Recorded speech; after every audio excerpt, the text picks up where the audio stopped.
ચાલો બેટા 52મો સવાલ છે, ચાલુ કરીએ. શું કહે છે 52મા સવાલમાં બેટા? 50 વોટ જેટલી વિકિરણ ઉર્જા આપાત થાય છે. જો બધી જ ઉર્જાનું સંપૂર્ણ શોષણ થતું હોય તો ERMS અને BRMS ના મૂલ્યો અનુક્રમે ખાલી જગ્યા વોટ પર મીટર અને ખાલી જગ્યા ટેસ્લા થાય. ERMS અને BRMS નું મૂલ્ય તમને તીવ્રતા I આપી છે,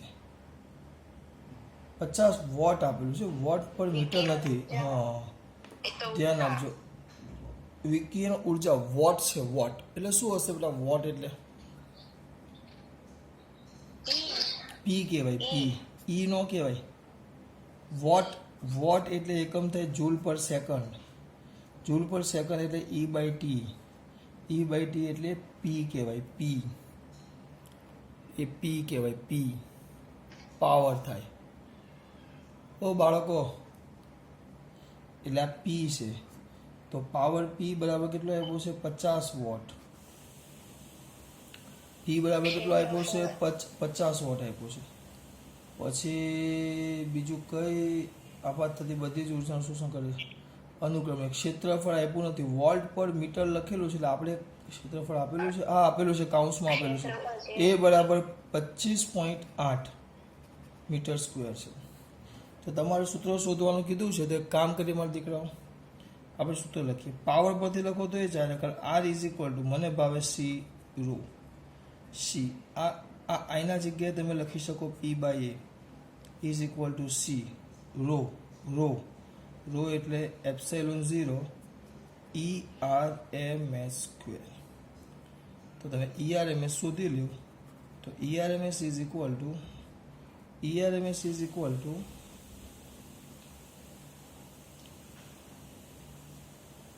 ERMS ઇઝ ઇક્વલ ટુ બોલો સૂત્ર બોલો, આને સૂત્રમાં કરતા બને તો P/AC એપ્સાઇલોન 0 રો ને આને સૂત્રનો કરતા બનાવવાનો છે બેટા, આ એટલે P/AC એપ્સાઇલોન 0, પણ આ સ્ક્વેર છે એટલે અહીંયા આવી જાય. બોલો કિંમત મૂકો એટલે ERMS મળી જાય. તમારે એના પરથી BRMS શોધવાનું છે, તો BRMS is equal to ERMS બોલો ઇન્ટુ સી કે બાય સી? બાય સી, કારણ કે ERMS બાય BRMS બરાબર ERMS બાય BRMS બરાબર સી, તો BRMS બરાબર ERMS બાય સી. પહેલાં સૂત્ર કેમ આવ્યું એ ખબર પડવી જોઈએ. મેન આ જ છે બેટા, સૂત્ર જ મેન છે, સૂત્ર જ. બધા જે હેરાન થશો ને આ સૂત્રમાં જ થશો દીકરા, બીજા એકેમાં નહીં થશો. ચલો 53મો બોલ બેટા. સૂર્યથી પૃથ્વી પર પહોંચતા સૂર્યપ્રકાશના એકરંગી વિદ્યુત ચુંબકીય તરંગની તીવ્રતા એક રંગી 1300 બોલ I બરાબર 1380 વોટ પર મીટર સ્ક્વેર છે. આ તરંગના ચુંબકીય ક્ષેત્રની તીવ્રતાનું મૂલ્ય ખાલી જગ્યા ટેસ્લા હશે. ચુંબકીય ક્ષેત્રની તીવ્રતાનું મૂલ્ય એટલે B0 અથવા BM તમને શોધવાનું કીધું છે. ચલો બેટા એક ને એક વસ્તુ આવે છે, I બરાબર ફટાફટ આપણો હતો મને ભાવે સી રો, સી નો સી રો, રો એટલે અત્યાર સુધી આપણે વિદ્યુત ક્ષેત્ર જ આવતું, પણ હવે વિદ્યુત ક્ષેત્રના જગ્યાએ ચુંબકીય ક્ષેત્ર ડાયરેક્ટ લખવાનો પ્રયત્ન કરવાનો. સૂત્ર શું આવશે? BRMS સ્ક્વેર બાય શું આવે બેટા? μ0, 2μ0 ન આવે, μ0 આવે. ઓ બાળકો હા તો હજી આ તો લખ્યું ને, હવે કરો ડાયરેક્ટ કરી દે, પણ પાછું લોચો પડતો એટલે મેં રહેવા દે. હા ચાલ હવે B0 અથવા BM સ્ક્વેર બાય 2μ0 આ I સીધું સૂત્ર મૂકી દો, થઈ ગયું. B0 નું સૂત્ર કરતા બનાવી દેવાનું. એ લોકોએ શું કર્યું છે રકમમાં? એ લોકોએ પહેલાં E0 કર્યો, પછી E0 ની જગ્યાએ કિંમત મૂકી, એના જગ્યાએ ડાયરેક્ટ આ થઈ જાય. જો બનાવો સૂત્રનો કરતા બનાવો તો B0 ઇઝ ઇક્વલ ટુ વર્ગમૂળમાં આ 2I μ0 બાય સી, પણ આ સ્ક્વેર છે એટલે વર્ગમૂળમાં આવે. થોડુંક ફરક છે, ચિંતા નહીં કરો, આપણે બરાબર જ છે. આમાં કિંમત મૂકશો તોય આવી જશે. મેં તો ખાલી આ સૂત્ર યાદ રાખ્યું, સી રો જો વિદ્યુતમાં કિંમત આપી હોય તો ઈ વાળું આ પદ લખી રાખવાનું, અને ચુંબક વાળી આપી હોય તો આ લખવાનું આખું. ચલો આગળ 54મો. આ અવાજ બીજા ના આવે છે, સ્પીકર બંધ રાખો બેટા. બધાને મમ્મીઓનો અવાજ નથી સાંભળવા માંડે. ચલો પી વેગમાન અને ઈ ઉર્જાવાળા સમતલ વિદ્યુત ચુંબકીય તરંગો જો કોઈ પદાર્થની સપાટી પર અથડાય તો પી અને ઈ ના મૂલ્યો ખાલી જગ્યા હશે. અથડાય તો પી અને એના મૂલ્ય ખાલી જગ્યા હશે. બંને ઝીરો ન હોય.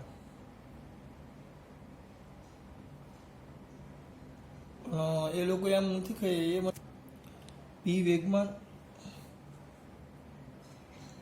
વેગમાન ને ઈ ઉર્જા ધરાવતા તરંગો સપાટી સાથે અથડાણા. સપાટી પર અથડાય તો પી અને એના મૂલ્ય કેટલા હોય? તો સ્વાભાવિક છે બેટા, આ અથડાય છે તો હવે એ શબ્દ અંદર વાપરવો નથી. સપાટીને મળતા કે દિવાલ પર કે એવું કંઈક આપવું જોઈએ ને એવું કંઈ આપ્યું જ નથી. સપાટી પર અથડાય તો પી અને ઈના મૂલ્ય કોના? સપાટી માટેના એ કંઈ પૂછવું પડે ને, અથવા પાછા ફરતા તરંગોના એવો કોઈ વિકલ્પ આપ્યો નથી. દીકરા, આ સવાલ અધૂરો એટલે અહીંયા ખાલી આ જે કિરણ આપાત થયું એનું વેગમાન ને ઉર્જા તમને આપી દીધી કે આટલી છે, બરાબર. પણ પછી શું એના વિશે કોઈ વાત કરી નથી. એટલે મને એમાં થોડુંક લોચો લાગે છે. એના વિશે કંઈ વાત નથી કરી કે કોની? સપાટીની, પાછા આવતા વિકિરણની, એવું કંઈ કહેવું પડે, એવું કંઈ આપ્યું નથી. એટલે એ લોકોએ ડાયરેક્ટ લખ્યું છે જો સપાટીનું લે તો સપાટીનું વેગમાન અને ઉર્જા બંને ઝીરો ન હોય. કારણ કે સપાટી બધું શોષણ કરે છે એટલે, બરાબર. જો શોષણ કરે તો, જો શોષણ ન કરતું હોય તો વિકિરણ પાછું આવે તો પાછા આવતા વિકિરણ પણ વેગમાન અને ઉર્જા ધરાવે. જો શોષણ સંપૂર્ણ થાય તો પાછા ફરતા વિકિરણની ઉર્જા અને ઝીરો થઈ જાય. એટલે લખવું પડે, એવું કંઈ અંદર લખ્યું નથી, ક્લિયરિફિકેશન નથી આપ્યું. હું બોલું છું એ ખબર પડે છે બેટા? હા પાડવામાં એ ખબર નહીં. ચલો આગળ. પછી છે બેટા કયો આવ્યો આપણે? 55. બોલો બેટા 55. એક સપાટીનું ક્ષેત્રફળ એ 12.56 મીટર સ્ક્વેર છે. 12.56 મીટર સ્ક્વેર. પછી તેના પર 25 વોટની વિકિરણ ઊર્જા આપાત થાય. 25 વોટ છે, 25 વોટ છે એટલે પાવર થાય. ભલે ઉર્જા લખી હોય પણ પાવર થાય 25 વોટ. તો વિકિરણ ઊર્જા આપાત થાય અને તે સંપૂર્ણ શોષાય તો તરંગની તીવ્રતા ખાલી જગ્યા વોટ પર મીટર સ્ક્વેર. I બરાબર P બાય A. બરાબર. આગળ પછી 55, 56 બોલ. 18 વોટ પર મીટર સ્ક્વેર તીવ્રતા વાળો પ્રકાશ. બેટા અવાજ બીજો આવે છે દીકરા, બોલ પાછું બોલ. 18 વોટ પર મીટર સ્ક્વેર તીવ્રતા વાળો પ્રકાશ. એટલે I 18 વોટ પર મીટર સ્ક્વેર. પછી અપારદર્શક સપાટી પર તેને લંબરૂપે આપાત થાય છે. જો શબ્દ પર ધ્યાન આપજો. અપારદર્શક સપાટી કીધી છે. અપારદર્શક સપાટી કીધી છે. આપાત થાય લંબરૂપે. એટલે આ સપાટી અપારદર્શક છે. લંબરૂપે આપાત થાય છે તો સપાટીનું ક્ષેત્રફળ 20 મીટર સ્ક્વેર હોય. એ બરાબર 20 મીટર સ્ક્વેર. તો 30 મિનિટમાં સપાટી પર લાગતું સરેરાશ બળ ખાલી જગ્યા. 30 મિનિટમાં સપાટી પર લાગતું સરેરાશ બળ. 30 મિનિટમાં સપાટી પર લાગતું સરેરાશ બળ. 30 મિનિટ એ બરાબર 30 મિનિટ. સરેરાશ બળ F શોધવાનું કીધું છે, બરાબર. સરેરાશ બળ F શોધવાનું કીધું છે. હવે અહીંયા ધ્યાન આપો. અહીંયા મેં તમને આગળ જે વાત કરેલી એ જ વાત યાદ રાખવાની. આ અપારદર્શક છે પણ અંદર શબ્દ વાપરેલો નથી, નકર લખવું પડે કે આના વડે એનું સંપૂર્ણ શોષણ થાય છે કે સંપૂર્ણ પરાવર્તન, એ તમારે લખવું પડે. જો શોષણ થાય તો મેં આગળ વાત કરેલી, તો આપણું વેગમાન delta P is equal two P2 minus P1. આ P1 આવે પણ પાછું ફરતું અહીંયાથી પાછું શોષણ થાય એટલે આમ પાછું ન આવે એટલે P2 બરાબર 0. તો કિંમત મૂકો તો 0 માઇનસ આ આવશે E બાય C. આ આવશે E બાય C.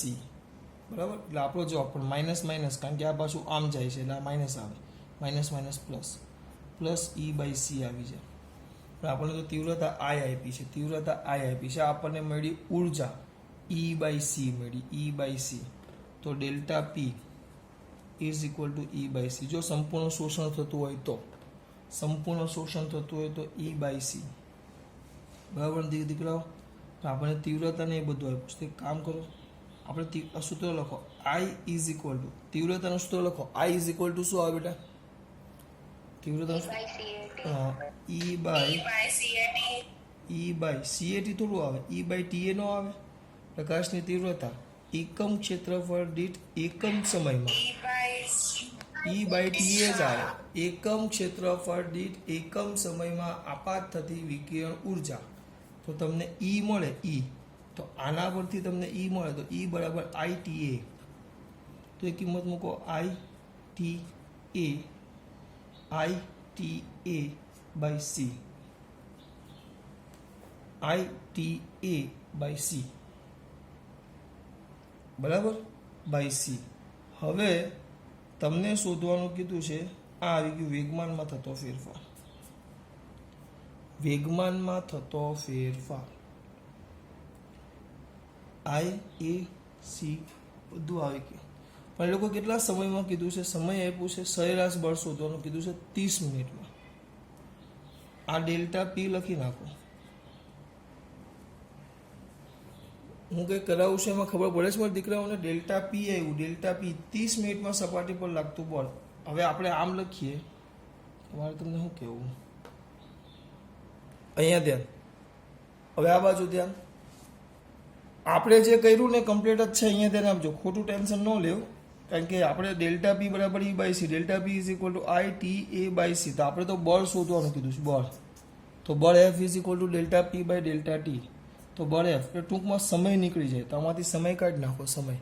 તો સૂત્ર આવશે આઈ એ બાય સી, અને એનો જવાબ આવશે 1.2 ગુણ્યા 10 એ સમથિંગ 1.-6 આટલા ન્યૂટન આવે છે.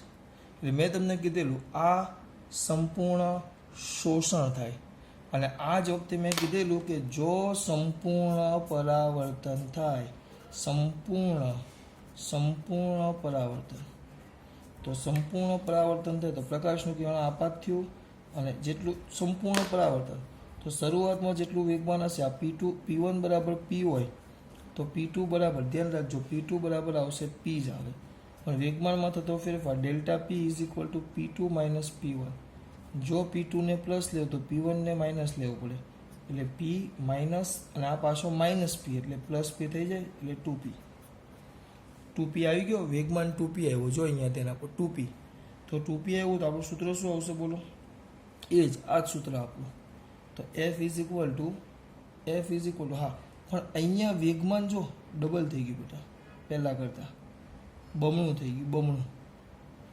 બરાબર, વેગમાન બમણું થઈ ગયું ખાલી. એટલે આની જગ્યાએ લખો તો 2E બાય સી થઈ જાય, ડબલ. P તો E બાય સી આવે, એટલે એના કરતાં બમણું થઈ ગયું, 2E બાય સી. એટલે જવાબ આનો બમણો, અહીંયા બમણું થયું. તો F is equal to delta P by delta T. તો કિંમત મૂકો, ક્યાં ગયું? એના પરથી કિંમત મૂકી ને આપણે, 2 ના 2, એના જગ્યાએ આવશે I T A by C into પાછું ડેલ્ટા ટી. તો ડેલ્ટા ટી ગયા તો 2IAC, એટલે આના કરતાં બમણું, એટલે 2.4. આ વસ્તુ ભૂલાવું ન જોઈએ. સંપૂર્ણ શોષણ ને સંપૂર્ણ પરાવર્તન આ મેન છે. સંપૂર્ણ શોષણ ને સંપૂર્ણ પરાવર્તન. શોષણમાં એક જ આવે એટલે ખાલી ઈ આવી જાય, ઈ બાય સી. જ્યારે સંપૂર્ણ પરાવર્તનમાં 2 વેગમાન થાય. મેં તમને 30% 40%ની વાત કરી. દીકરાઓ ખબર પડી બેટા આમાં? ચલો ચલો આગળ જો.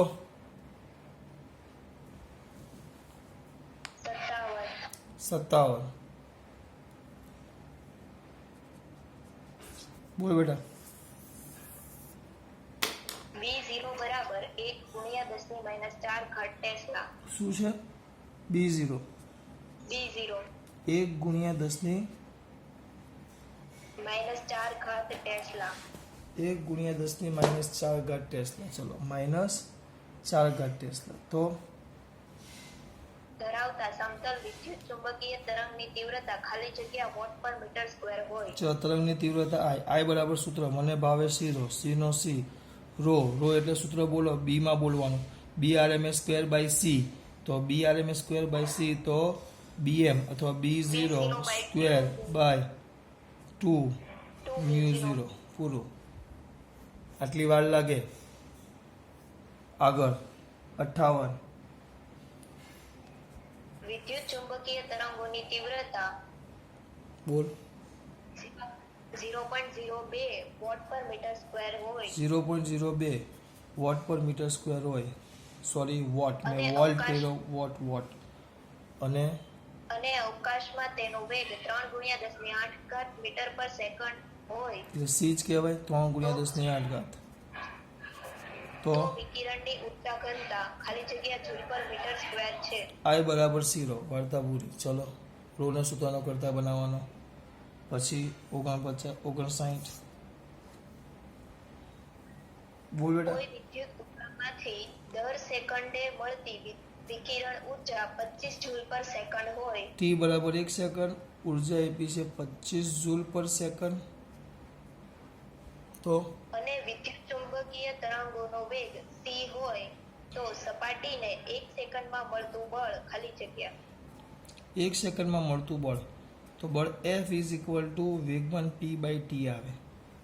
વેગમાન T/T, પણ T બરાબર તો 1 સેકન્ડ કીધું છે એટલે એ P થઈ જાય વેગમાન એટલે E/c. આ રીતે હોય. ફટાફટ દાખલા તેમાં કઈ છે નહીં. ચલો એના પછીનો 60 હું જાતે કરી નાખજો. સૂત્ર હશે ખાલી, પારિમાણિક સૂત્ર. બરાબર. હવે એક કામ કરો, હવે બાકીના જે છે એ બધા જ મેં તમને કીધા એ બધા પેલા ચોપડીના છે, થિયરીના બધા, એટલે એ તમારે જાતે કરવાના. એ